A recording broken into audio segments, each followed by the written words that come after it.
అందరికీ నమస్కారం అండి. ఈ వీడియోలో ఎనలాగ్ వోల్టేజ్ గురించి ఎక్స్ప్లెయిన్ చేయడం జరుగుతుంది. ఎనలాగ్ వోల్టేజ్ కనుక ఓకే లేకపోతే పిక్చర్ సరిగా రాదు, కలర్స్ ప్రాబ్లం వస్తుంది, హాఫ్ పిక్చర్ వస్తుంది, లేదా నిలువు గీతలు అడ్డగీతలు వస్తాయి. రకరకాల ప్రాబ్లమ్స్ ఏవిడిడి వోల్టేజ్ లేకపోవడం వల్ల జరుగుతుంది. మరి ఏవిడిడి వోల్టేజ్ను చెక్ చేయాలంటే కొన్ని స్కాలర్ బోర్డ్స్లలో ఏవిడిడి వోల్టేజ్ టెస్టింగ్ పాయింట్ ఇవ్వరు. అసలు ఏవిడిడి అన్న పేరే ప్రింట్అవుట్ చేసి ఉండదు. మరి దాన్ని ఎలా ఐడెంటిఫై చేస్తారు అనేది ఈ వీడియోలో స్టెప్ బై స్టెప్ చెప్పడం జరిగింది.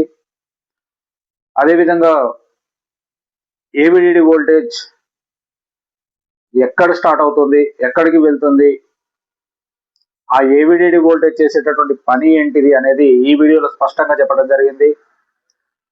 సీనియర్ టెక్నీషియన్స్ కి ఒకటే రిక్వెస్ట్ చేస్తున్నాను, నేను నా వీడియో చూసిన తర్వాత మీరు ఏదైనా సజెషన్స్ ఇవ్వదలుచుకుంటే కామెంట్ రూపంలో ఇవ్వండి. మీ నుంచి నేను కొత్తగా నేర్చుకుంటాను.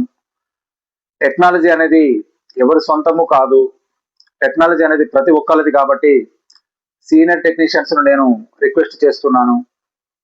నెక్స్ట్ జూనియర్ టెక్నీషియన్స్ ఎవరైనా ఉంటే మీ షాపులలో మీరు టీవీలు రిపేరింగ్ చేసుకునేటప్పుడు ఏదైనా సజెషన్స్ కావాలంటే వీడియో కింద జాయిన్ బటన్ ఉంటుంది, జాయిన్ కండి. మా టీం మీకు సజెషన్స్ ఇస్తుంది. ఒకవేళ మా సజెషన్స్ మీకు నచ్చకపోతే మీ అమౌంట్ వాపస్ ఇవ్వడం జరుగుతుంది.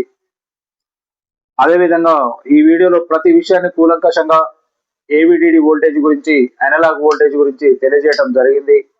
స్కిప్ చేయకుండా వీడియోను చివరి వరకు చూడండి. ఒకవేళ ఈ వీడియోను సబ్స్క్రైబ్ చేసుకోకుండా ఎవరైనా చూస్తుంటే మీకు ఈ వీడియోలో ఏదైనా ఏ పాయింట్ వైజ్ గానైనా మీకు ఉపయోగపడ్డది అనుకుంటే సబ్స్క్రైబ్ చేయండి, బెల్ ఐకాన్ ఆన్లో ఉంచుకోండి, షేర్ చేయండి, కామెంట్ కూడా చేయండి. మీకు ఏ వోల్టేజెస్ అయితే అవసరమో, ఎక్కడనైతే ఎనాలిసిస్ అవసరమో దాని గురించి కూడా మీరు కామెంట్లో పెట్టండి. నేను ఖచ్చితంగా దాని మీద వీడియో చేస్తాను. Thank you friends, thank you. చూడండి ఫ్రెండ్స్, ఇక్కడ DC టు DC IC పక్కన ఈ ఏరియాలో ఏవిడిడి వోల్టేజ్ అనేది ప్రింట్అవుట్ లేదు, లేదా టెస్టింగ్ పాయింట్ కూడా మనకు కనిపించట్లేదు. చూడండి, VH2 లేదా స్లోప్ లేదా VCore లేదా LOP రిఫరెన్స్ లేదా VGH వోల్టేజ్ మాత్రం కనపడుతుంది. నెక్స్ట్ VGH PG వోల్టేజ్ కనపడుతుంది. చాలా స్కాలర్ బోర్డులలో ఇదే పరిస్థితి ఎదురవుతుంది మనకి. VGH వోల్టేజ్ ఉంటుంది కానీ, లేదా VGL వోల్టేజ్ ఉంటుంది కానీ ఏవిడిడి వోల్టేజ్ అనేది మనకు తొందరగా కనపడదు చాలా స్కాలర్ బోర్డులలో. మరి ఏవిడిడి వోల్టేజ్ కనపడినప్పుడు దాన్ని ఎలా మనం అనలైజ్ చేయాలి, దాని గురించి మనం ఎలా తెలుసుకోవాలి, ఎలా ట్రేస్ చేయాలి, ఆ వోల్టేజ్ను ఎలా తెలుసుకోవాలి. మరి ఏవిడిడి వోల్టేజ్ కనుక మనం తెలుసుకోకపోతే పిక్చర్ ప్రాబ్లమ్స్ మనకు తెలియదు.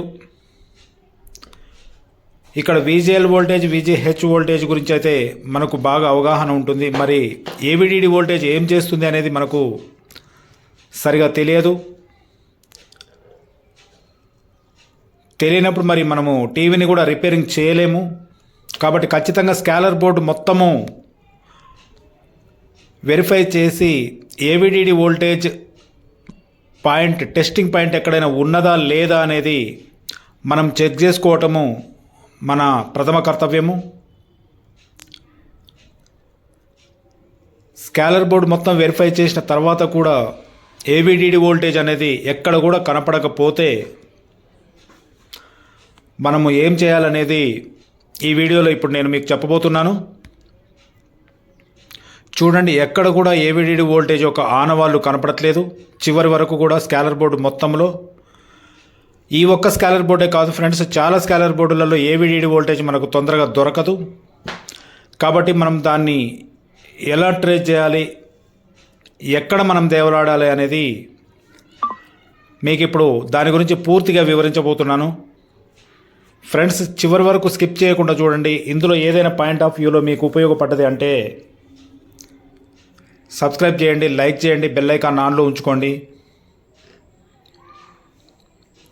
ఏవిడిడి వోల్టేజ్ కాఫ్లో ఉన్నటువంటి గేట్ ఐసీకి వెళ్ళదండి. కాఫ్లో ఉన్న గేట్ ఐసీకి VGH, VGL మాత్రమే వెళ్తాయి. కానీ ఏవిడిడి వోల్టేజ్ డైరెక్ట్ ప్యానల్లో ఉన్నటువంటి TFT ట్రాన్సిస్టర్కు వెళ్తుంది. TFT ట్రాన్సిస్టర్లో సోర్సు పార్ట్కు వెళ్తుంది. అక్కడ పిక్సెల్స్ని యాక్టివేషన్ చేస్తుంది. బ్రైట్నెస్ కానీ కలర్ కానీ అవి యాక్టివేషన్గా ఉండేలా ఏవిడిడి డైరెక్ట్ వోల్టేజ్ అక్కడికి వెళ్తుంది. కాబట్టి ఇక్కడ స్కాలర్ బోర్డుకు అంటుకొని ఉన్నటువంటి కాఫ్లో దానికి సంబంధం ఉండదు. VGH, VGL మాత్రం కాఫ్లో గేట్ వోల్టేజ్కు వెళ్తుంది. చూడండి, ఇక్కడ నేను గ్రాఫ్ ఇచ్చాను. ఈ గ్రాఫ్ ప్రకారం DC to DC IC నుంచి ఏవిడిడి వోల్టేజ్ రిలీజ్ అయ్యి డైరెక్ట్గా ప్యానల్లోనికి వెళ్తుంది. ఎక్కడ ఆగకుండా అక్కడ TFT ట్రాన్సిస్టర్ ఉంటుంది. TFT ట్రాన్సిస్టర్లో 3 లెగ్స్కి ఒక సోర్స్ అనే లెగ్కు వెళ్తుంది. అక్కడ ఉండి కలర్ను అయితే ఏంది, బ్రైట్నెస్ని అయితే ఏంది అక్కడ కంట్రోల్ చేస్తుంది. మిగిలిన వేటితోటి ఏవిడిడికి సంబంధం ఉండదు. ఇది అక్కడ VGL, VGH పల్స్ ఏవైతే ఉన్నాయో వీటికి అనుగుణంగా పనిచేస్తుంది. VGH, VGL ఎప్పుడైతే యాక్టివేషన్ అవుతాయో ఏవిడిడి కూడా వోల్టేజ్ తోటి ఫుల్ యాక్టివేషన్ అవుతుంది. అక్కడ ప్యానల్లో ఉన్నటువంటి పిక్సెల్ దగ్గర పనిచేస్తుంది. ఇక్కడ మనం గుర్తుంచుకోవాల్సిన విషయం ఏంటంటే ఏవిడిడి వోల్టేజ్ కొన్ని DC to DC ఐసీ నుంచి రిలీజ్ అవుతుంది. కొన్ని వోల్టేజ్లు ఏవిడిడి వోల్టేజ్లు DC to DC ఐసీ నుంచి కాకుండా DC to DC ఐసీ నుంచి 12 వోల్ట్ అవుట్పుట్ వస్తే ఇక్కడ మీకు కనిపిస్తున్నది చూడండి, 5 లెగ్ ఐసీ ఉంది ఒకటి. ఆ ఐసీలోకి నేరుగా 12 వోల్ట్ పంపించడం జరుగుతుంది. ఆ వోల్టేజ్ నుంచి మొదలుకొని అక్కడి నుంచి మీకు ఏవిడిడి వోల్టేజు తయారవుతుంది. దానికి లెఫ్ట్ చిన్న కెపాసిటర్ ఉంది. ఆ కెపాసిటర్ ఏంటంటే ఆ వోల్టేజ్ను స్మూత్గా తయారు చేస్తుంది. ఆ తర్వాత ఒక గ్రౌండ్కు అటాచ్మెంట్ చిన్న రెసిస్టెన్స్ నేను గ్రాఫ్లో ఇచ్చిన విధంగా. ఆ తర్వాత ఒక పెద్ద కెపాసిటర్ ఉంది. ఈ కెపాసిటర్, ఆ రెసిస్టెన్స్ ఏవిడిడి వోల్టేజ్ని స్మూత్గా తయారు చేస్తాయి. ఎటువంటి నాయిస్ లేకుండా ఆ వోల్టేజ్ను సప్లై చేస్తానికి ఉపయోగపడతాయి. అయితే ఏ స్కాలర్ బోర్డులోనైనా కానీ మనం చెక్ చేసుకోవాల్సింది ఏంటంటే ఏవిడిడి వోల్టేజు ప్రత్యేకంగా ఉంటుంది. VGH, VGLతోటి సంబంధం లేకుండా వాటి రెండింటికి మధ్యలో ఉంటుంది. 3 లెగ్స్ మోస్ఫెట్తో నైనా ఉంటుంది, లేదంటే 5 లెగ్ ఐసీతోనైనా ఉంటుంది, లేదంటే నేరుగా DC to DC ఐసీలో నుంచి బయటికైనా వస్తుంది. అలా మనం చెక్ చేసుకోవచ్చు ఏవిడిడి వోల్టేజ్ను. అంతే తప్ప మనము ఎక్కడ అవకాశం లేనప్పుడు మనము మీటర్ ప్రూఫ్ పెట్టి 12 to 14 మధ్యలో వోల్టేజ్ ఏదైతే అవుట్పుట్ పోతుందో దాన్ని ఏవిడిడి వోల్టేజ్గా నిర్ధారించవచ్చు. ఈ ఏవిడిడి వోల్టేజ్ నేరుగా ప్యానల్లోనికి వెళ్తుంది. గేట్ ఐసీ దగ్గరగా ఆగదు. అక్కడ TFT ట్రాన్సిస్టర్లో ఉన్నటువంటి గేట్ దగ్గరికి వెళ్తుంది. అక్కడ సోర్సు కనెక్ట్ అవుతుంది. అక్కడ ఆపరేట్ చేస్తుంది పిక్సెల్స్ని. ఇంకా ఫ్రెండ్స్, రాబోయే వీడియోలలో ఇదే ఏవిడిడి గురించి ముఖ్యమైన టెక్నికల్ పాయింట్స్ చెప్పడం జరుగుతుంది.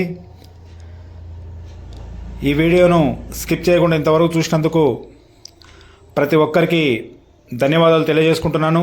Thank you.